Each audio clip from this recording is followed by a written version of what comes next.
भारत के कुछ लोग हैं जिन्हें मेरी बात पसंद नहीं आती। पता है, मैंने बहुत बड़ी दुश्मनी ले ली है। किससे? भारत की कुछ लेफ्ट विचारधारा से। पता है, आपको एक बात याद होगी, मैं बार बार कथा में एक चीज दोहराता हूं। क्या हम कितने भाई हैं? मैं अक्सर कथाओं में कहता हूं कि हम 4 भाई हैं, ब्राह्मण, क्षत्रिय, वैश्य, शूद्र। हम चारों को मिलजुल के रहना चाहिए। जातवाद से ऊपर उठ के प्रत्येक भारतीय, प्रत्येक सनातनी को, चाहे वो दलित हो, पिछड़ा हो, अगड़ा हो, चाहे वो जंगल का हमारा भील आदिवासी भाई हो, सबको गले लगाओ। मैं सबको गले लगाने की बात ही नहीं करता। गौरी गोपाल में हर माँ को मैं गले लगाता भी हूं। मेरे यहां माताएं ब्राह्मण माँ भी हैं, क्षत्रिय माँ भी हैं, वैश्य माँ और शूद्र माँ भी। मैं केवल कहता हूं, नहीं करता हूं। आपको पता है, मेरी ये बात कुछ लोगों को पसंद नहीं आती।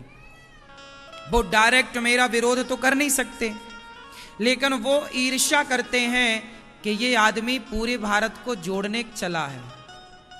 आज पता है, हमारे देश में कुछ नेता जातवाद का जहर फैला के आपस में लड़ाते हैं। 70 सालों से भारत की राजनीति का विशेष हिस्सा रही है जातियां। हाँ या ना? बोलो हाँ।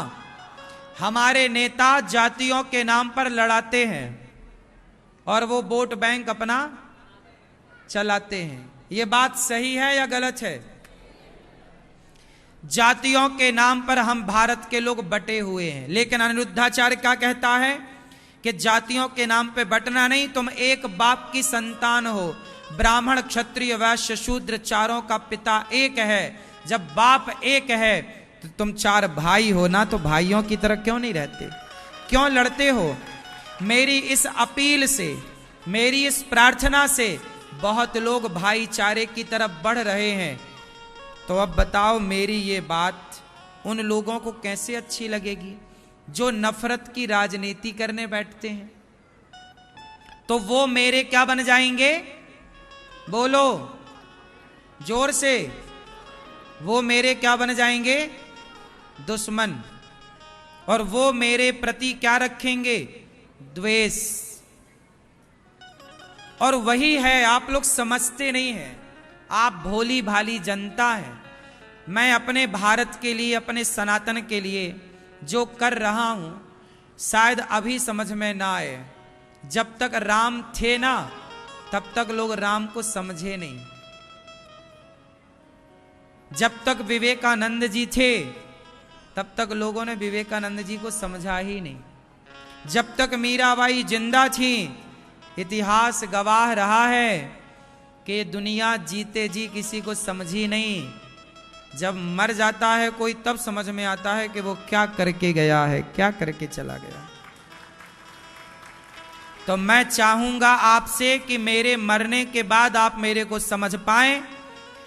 मेरे जीते जी समझ जाओ कि भारत जातवाद के लिए नहीं, संगठित होने वाला देश है।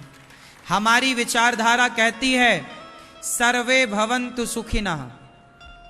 बोलो सर्वे भवन्तु। क्या अर्थ हुआ इस सूक्ति का?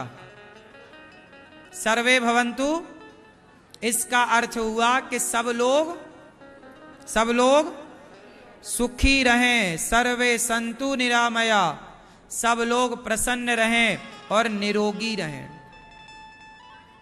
हमारे यहां एक सूक्ति और सुना होगा आपने, एक श्लोक और, वसुधैव कुटुंबकम। क्या मतलब हुआ?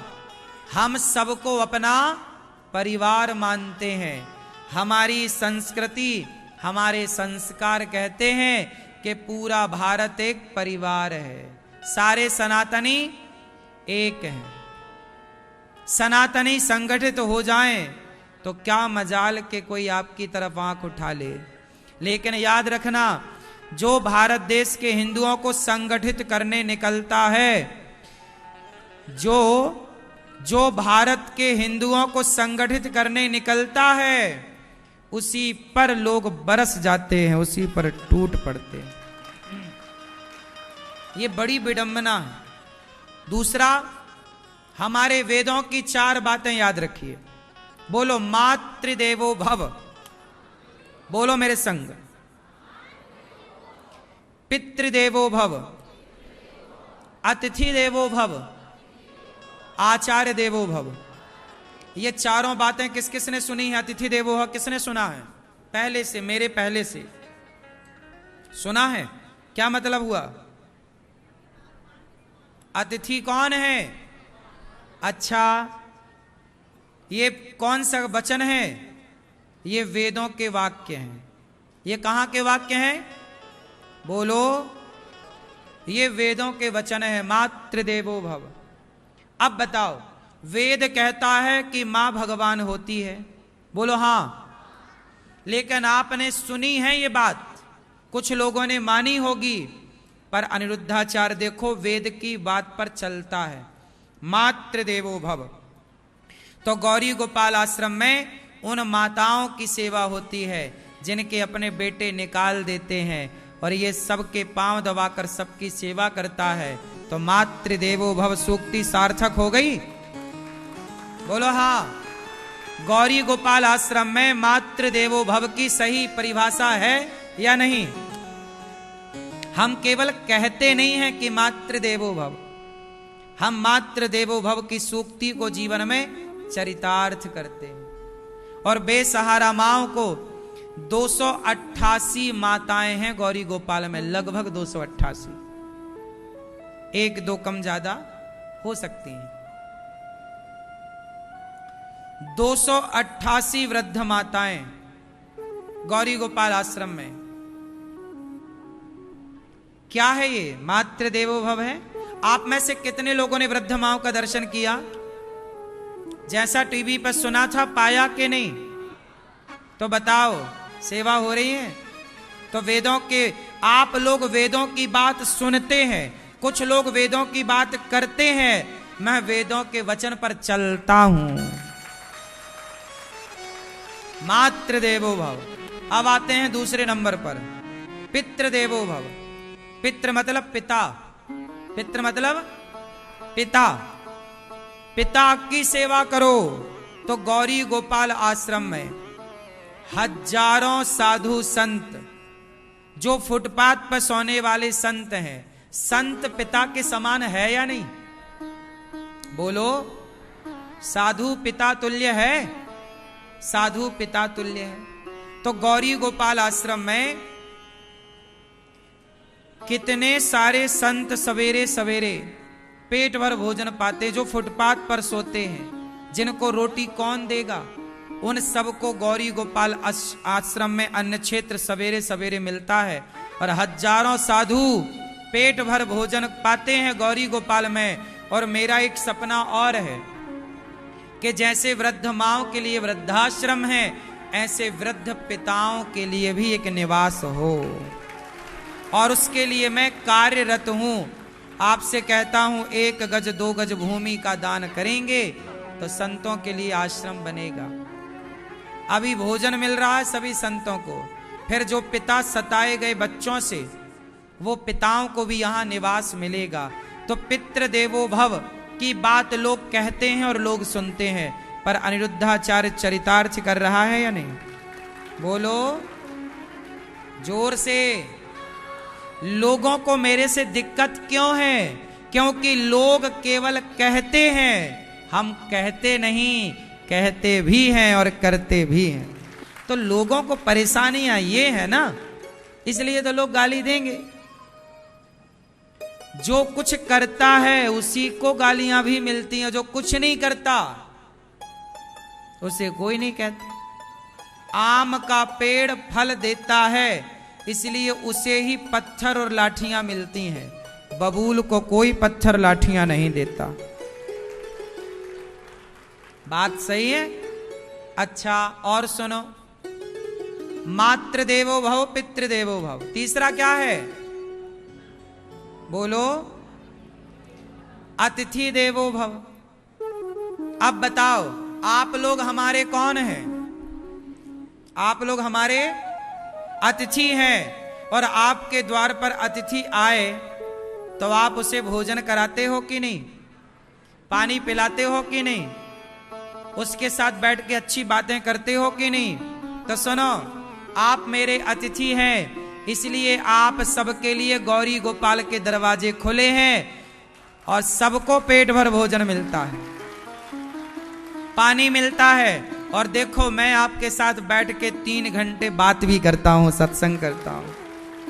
तो अतिथि देवो भव लोग कहते रहे, सुनते रहे, मैंने उस अतिथि देवो भव को चरितार्थ किया है। आपके घर में कितने मेहमान आते हैं? 2, 4।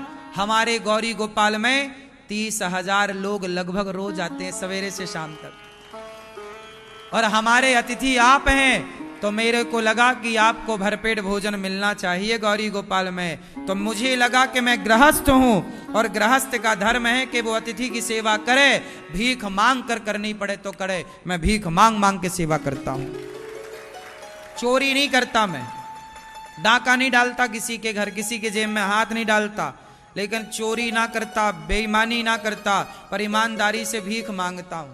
मैं भिखारी हूं, ये मैं सहमत हूं इस बात से, और भीख मांगकर अतिथि सेवा कर रहा हूं। सही कर रहा हूं कि गलत?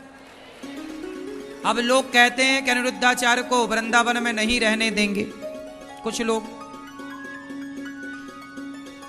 अब बताओ, मैं आप लोग यदि मेरा साथ नहीं देंगे तो कौन देगा? इसलिए कहता हूं कि ये दास अनिरुद्ध ना, आज तक जितनी विचारधारा है, मैंने सारी विचारधारा को एक नई दिशा दी है। केवल कहकर नहीं बताया मैंने, समाज को करके बताया है। और जब करूंगा, और जो लोग नहीं करते वो तो चिढ़ेंगे ना, तो मेरा विरोध कौन करता है? जो कहते हैं करते नहीं है, तो विरोध तो करेंगे। गालियां मुझे कौन देता है? वो जो खुद तो कुछ करते नहीं। तो मैं केवल वेदों के वचन पे बातें नहीं करता, मैं माताओं की सेवा करो ये कहता नहीं हूं, स्वयं पांव दबाता हूं वृद्ध माओ के, तब आपसे कहता हूं तुम भी दबाओ। परिवर्तन कहने से ना आएगा, करने से आएगा। आप कितने लोग इस बात से सहमत हैं कि अनिरुद्धाचार्य कहता नहीं, करता है भाई। और जो करता हूं वो कहता हूं, और जब कहूंगा तो लोगों को मिर्ची लगती है, बुरा लगता है। तुम भी करो, तुम्हारे भी तो 2 हाथ हैं, तुम भी सेवा करो मानव जाति की। तुमको किसने पकड़ा है? तुम्हें किसने रोक लिया कि तुम केवल गाली देने के लिए वीडियो बनाते हो?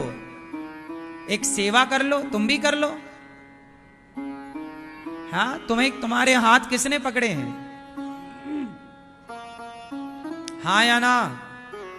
अच्छा, तो अतिथि देवो भव केवल ये बात गौरी गोपाल में कही जाती है या की जाती है? अतिथि देवो भव, आप हमारे अतिथि हैं। और देखो, गौरी गोपाल में जितना मेरे से बनता है, अतिथियों की अर्थात आपकी सेवा करता हूं। भोजन दे सकता हूं, आपको भोजन मिलता है गौरी गोपाल में। जल की व्यवस्था है वृंदावन में, सबसे बड़ा जानते हो जल संकट भी है। वृंदावन का पानी खारा है, उस खारे पानी को हमें पहले मीठा करना पड़ता है। अब 30,000 लोगों के लिए प्याऊ है यहां पर। सब लोग, आप में से कितने लोगों ने पानी पिया गौरी गोपाल में? पिया ना? पानी लिया ना? अब बताओ, वो पानी जब आपने भोजन किया और आपने पानी पिया और बोतल में भी आपने भरा, तो उसका कोई पैसा लगा? आपको पैसा नहीं लगता। लेकिन जब हम खारे पानी को मीठे पानी में बदलते हैं, और इतनी बड़ी क्वांटिटी, इतनी बड़ी मात्रा में, जानते हो कितना पानी लगता है? हजारों लीटर पानी मीठा करना पड़ता है। उसमें कितनी बिजली खर्च होती होगी। प्लांट लाखों के लगते हैं। उस प्लांट में जो पानी का फिल्टर होता है ना, हर दूसरे तीसरे दिन उसे बदलना पड़ता, क्योंकि लंबी मात्रा में वो पानी को ठीक करता है। अब बताओ, और जगह आप जाके देख लेना, आप तो कई जगह जाते हैं, जाइएगा, आपको भरपेट पानी भी ना मिलता कई जगह। लेकिन गौरी गोपाल में देखो बिहारी जी ने आपके लिए भरपेट पानी और भोजन की व्यवस्था कर रखी है। ये है अतिथि देवो भव। बोलो हाँ कि ना। और चौथा बताओ क्या है? आचार्य देवो भव, मतलब गुरुजनों की सेवा करना। मेरे अपने गुरुदेव भगवान जितनी सेवा मेरे से बन पड़ी, पूज्य गुरुदेव भगवान की ये दास ने सेवा की।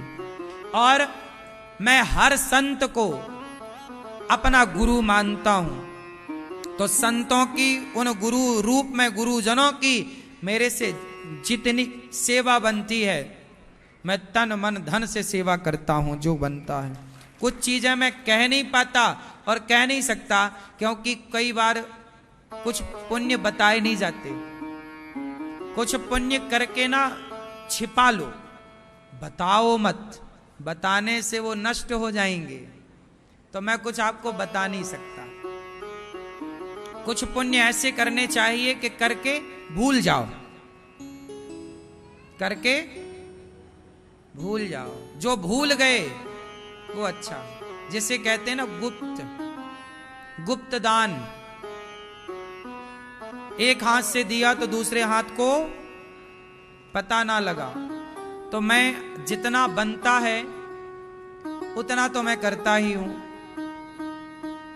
फिर भी लोग मुझे ट्रोल करते हैं, गालियां देते हैं। इसलिए मैं आपसे उम्मीद करता हूं, कोई साथ दे ना दे, आप मेरे सनातनी जो कथा सुनने वाले आप भक्त हैं, आप मेरा साथ जरूर देंगे। कोई दे ना दे, मुझे किसी की क्या परवाह है। आप मेरे साथ हैं, भगवान मेरे साथ हैं, बस इसी से हम अपनी सनातन की यात्रा पूरी करेंगे। अपना जीवन में अपने सनातन का परचम लहराएंगे और धर्म की ध्वजा जन जन तक पहुंचेगी।